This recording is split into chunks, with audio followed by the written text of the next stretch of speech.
بسم اللہ الرحمن الرحیم۔ ناظرین و سامعین السلام علیکم۔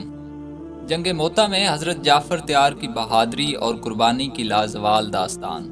تصور کریں صحرا کی تپتی دھوپ میں ایک میدان جہاں تلواروں کی چمک آنکھوں کو خیرہ کر رہی ہو اور جنگ کے شور سے زمین گونج رہی ہو۔ اسلامی لشکر کے سپاہی تعداد میں قلیل لیکن ان کے دل ایمان کی طاقت سے مضبوط تھے۔ دوسری طرف دشمن کا لشکر ایک طوفان کی طرح تھا، تعداد میں کئی گنا زیادہ اور پوری شدت سے حملہ آور تھا۔ یہی وہ لمحہ تھا جب حضرت جعفر بن ابی طالب نے اسلامی پرچم اپنے ہاتھوں میں تھاما اور اپنی بے مثال بہادری سے ایسی داستان رقم کی جو رہتی دنیا تک ایمان، قربانی اور وفاداری کی علامت بنی۔ یہ واقعہ 8 ہجری کا ہے، جب رسول اللہ نے 3000 مجاہدین پر مشتمل ایک لشکر کو شام کی سرحد کی جانب روانہ کیا۔ مقصد یہ تھا کہ ان قبائل کو جواب دیا جائے جنہوں نے اسلامی قاصد کو شہید کیا تھا۔ دشمن کی قیادت بازنطینی سلطنت کے ہاتھوں میں تھی اور ان کا لشکر تعداد میں 1,00,000 سے زیادہ تھا۔ مدینہ سے نکلنے والے مسلمان جانتے تھے کہ وہ ایک بہت بڑے امتحان کا سامنا کرنے جا رہے ہیں، لیکن ان کے دل اللہ کی مدد اور آخرت کے اجر پر یقین سے مطمئن تھے۔ رسول اللہ نے روانگی سے پہلے اس جنگ کے لیے قیادت کا ایک منفرد نظام بنایا تھا۔ آپ نے فرمایا، سب سے پہلے زید بن حارثہ پرچم تھامیں گے، اگر وہ شہید ہو جائیں تو جعفر بن ابی طالب پرچم کو تھامیں گے، اگر وہ بھی شہید ہو جائیں تو عبداللہ بن رواحہ قیادت سنبھالیں گے۔ جب اسلامی لشکر موتا کے میدان میں پہنچا تو انہیں دشمن کی تعداد کا اندازہ ہوا۔ بازنطینی لشکر کی تعداد، ہتھیار اور جنگی طاقت کے سامنے مسلمانوں کا لشکر ایک چھوٹے قطرے کی مانند تھا، مگر حضرت جعفر جیسے لوگوں کے لیے تعداد کبھی کوئی معنی نہیں رکھتی تھی۔ ان کا ایمان یہ تھا کہ جنگ کا فیصلہ زمین پر نہیں بلکہ آسمانوں میں ہوتا ہے۔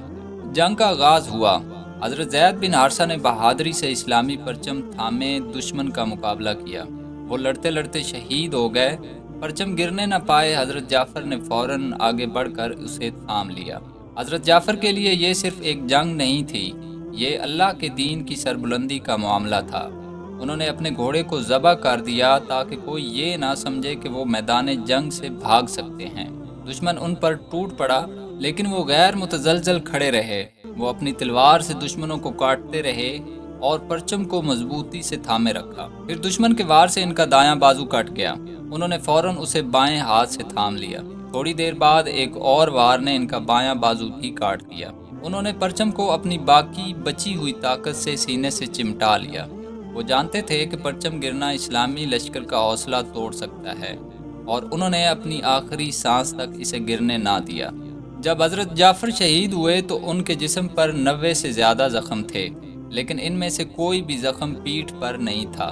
وہ کبھی دشمن کے سامنے سے نہیں ہٹے۔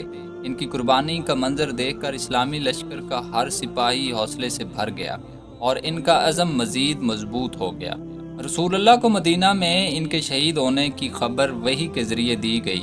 آپ نے فرمایا، اللہ نے جعفر کے بازوؤں کے بدلے انہیں جنت میں پرواز کرنے کے لیے 2 پروں سے نواز دیا ہے۔ اسی وجہ سے آپ کو جعفر تیار یعنی پرواز کرنے والا جعفر کہا جاتا ہے۔ جعفر تیار کی شہادت کے بعد پرچم عبداللہ بن رواحہ نے سنبھالا اور وہ بھی اسی جذبے سے لڑتے ہوئے شہید ہو گئے۔ آخر میں مسلمانوں نے اپنی جنگی حکمت عملی سے خود کو منظم کیا اور دشمن کو سخت نقصان پہنچایا، جس کی وجہ سے بازنطینی لشکر پسپا ہو گیا۔ حضرت جعفر تیار کی قربانی صرف ایک جنگی حقائق نہیں، بلکہ یہ ہمیں سکھاتی ہے کہ ایمان کی طاقت اور یقین انسان کو کسی بھی مشکل کا سامنا کرنے کے قابل بنا دیتا ہے۔ یہ داستان آج بھی ہمیں بتاتی ہے کہ اگر ہم حق کے لیے کھڑے ہوں تو کوئی بھی طاقت ہمیں شکست نہیں دے سکتی۔ یہ ان لوگوں کی کہانی ہے جو جانتے تھے کہ جیت صرف میدان جنگ میں نہیں بلکہ اللہ کی رضا میں ہے۔ امید ہے کہ آج کی ویڈیو آپ کو پسند آئی ہوگی۔ فی امان اللہ۔